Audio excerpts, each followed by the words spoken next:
रकीबाजी आप लोग को खुशामदीद कहते हैं और इस वक्त एक्सक्लूसिवली इन कॉन्वर्सेशन है विद रुहेल असगर साहब, पीएमएलएन के सीनियर मेंबर हैं। अस्सलाम वालेकुम, खुशामदीद, बहुत बहुत शुक्रिया रुहेल साहब ज्वाइन करने के लिए। रुहेल साहब, अजीब सी सूरत हाल है। मैंने तो सोचा था कि कुछ हम आपसे अपनी बात करेंगे, मुल्क की बात करेंगे, आपकी कुछ बातें करेंगे कि क्या है लाहे अमल, क्या है अगला नून लीग का आपका।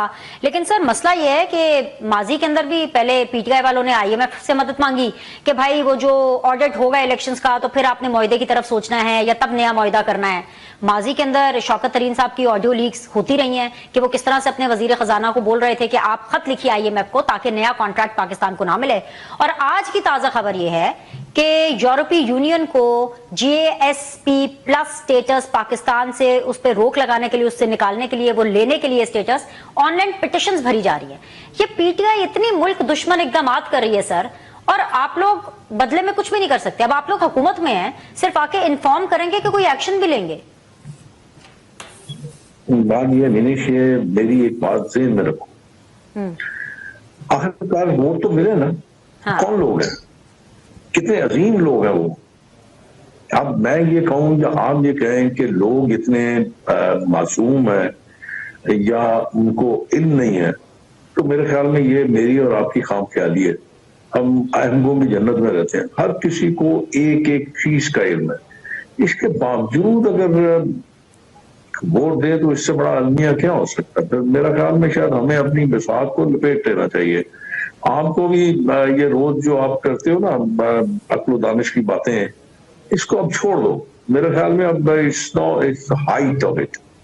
अब सियासत नहीं है, अब जातियात है, और जातियात में जिसका भी ख्याल नहीं रखा जा रहा कि इसको मुल्क को कितना नुकसान पहुंचेगा। खुदा के बंदो, हाँ, जो लोग जिनका यहाँ पे कुछ स्टेक नहीं है, यहाँ पे कुछ लेना देना नहीं है, वो तो ठीक है, कर लें, जो उनका जी चाहे करें, जैसे जी चाहे वो अमल करें।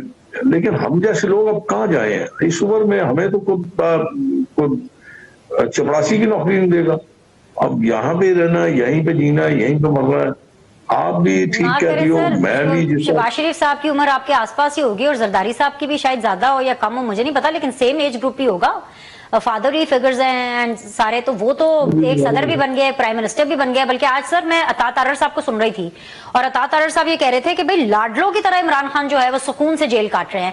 मैं यही तो कह रही हूँ, अब कौन है जो उनको इतना लाड प्यार कर रहा है। हमें तो यही पता है कि 9 मई हो गया, हमें यही पता है कि एस्टैब्लिशमेंट के साथ उनका 36 का आंकड़ा चल रहा है, तो ये लाड प्यार ये कहाँ से आ रहा है। मैंने अभी आपसे एक बात की है। हाँ।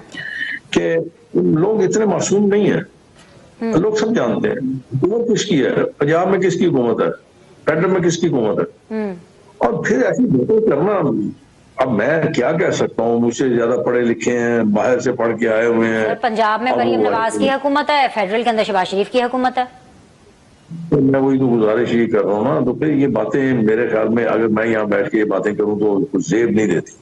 मतलब आपकी हुकूमत, आपकी जेलें, आपका स्टाफ, और फिर उसके बाद भी अगर आप ये कहें तो मेरे ख्याल में शायद लोग फिर आप पे हंसेंगे। आप अपनी हंसी क्यों उड़ाते हो यार? क्यों आप ऐसी बातें करते हैं जिससे लोग ये कहने में मजबूर हो जाएं कि आप अहमकाना बातें करते हैं। अब माफी के साथ कह रहा हूँ, मतलब मेरे मुंह से अब इस उम्र में मैं इस किस्म की बातें करूं तो क्या अच्छा लगेगा? क्या ये मेरी इसमें इज्जत होगी या लोग ये समझेंगे कि मैं वाकई अक्लमंद आदमी हूँ? तो मेरे ख्याल में शायद सोचना समझना चाहिए कुछ भी कहने से पहले।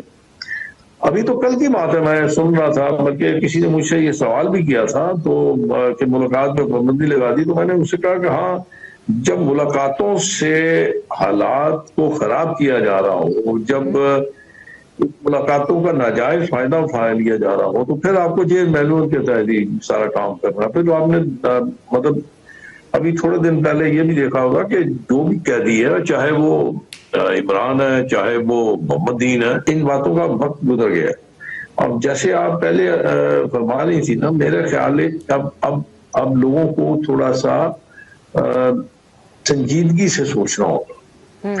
लेकिन अब मुसीबत ये है ना, अब एक और बहुत अजाब है, और सोचने समझने की सलाहियत ही खत्म हो गई है। अब इंसान इतना परेशान और इतना बेबस है तो उसको इन बातों की कुछ सोच नहीं आ रही। वो अपने उन्हीं 2 वक्त की, बल्कि 1 वक्त की रोटी के चक्कर में पड़ा हुआ बस, और दिन ब दिन वो भी उसके हाथ से निकलती जा रही है। ये बड़ा अलमिया है, ये सबसे बड़ा अलमिया यही है।